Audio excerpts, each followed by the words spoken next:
क्या आपको पता है गिलहरी के शरीर पे जो धारियाँ बनी होती है उसका असली रहस्य क्या है? तो चलिए आज आपको बताते हैं गिलहरी के शरीर पे जो धारियाँ बनी है उसका असली रहस्य। तो चलिए वीडियो को शुरू करते हैं। वीडियो को अंत तक ज़रूर देखना।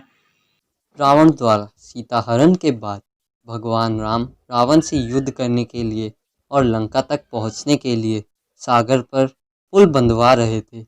भालू बंदर बड़े बड़े पत्थर उठाकर समुद्र में डाल रहे थे। तभी भगवान राम की दृष्टि एक गिलहरी पर पड़ी। गिलहरी बालू में लौटती, जिससे उसके शरीर पर बालू के कुछ कण चिपक जाते थे। फिर वह चिपके हुए कणों को पुल पर जमे हुए पत्थर पर गिरा देती थी।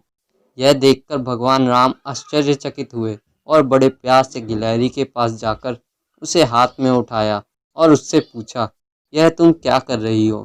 प्रभु राम का स्नेह पाकर गिलहरी बोली, इस पुण्य कार्य में बंदर भालू तो बड़े बड़े पत्थर उठाकर पुल का निर्माण कर रहे हैं। मैं छोटी सी गिलहरी भला इतने बड़े पत्थर कैसे उठा सकती हूँ?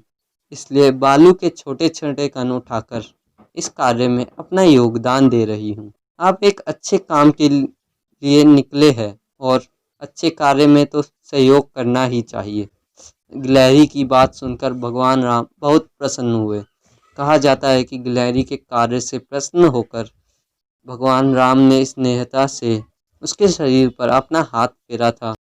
और आज भी गिलहरी के शरीर पर जो धारियाँ दिखाई देती है वह भगवान राम की उंगलियों के निशान ही है।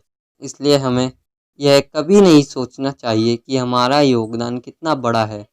किसी भी अच्छे कार्य के लिए जितना और जैसा भी हम कर सकते हैं वह अवश्य करना चाहिए, और जैसा भी हम कर सकते हैं वह हमें अवश्य करना चाहिए।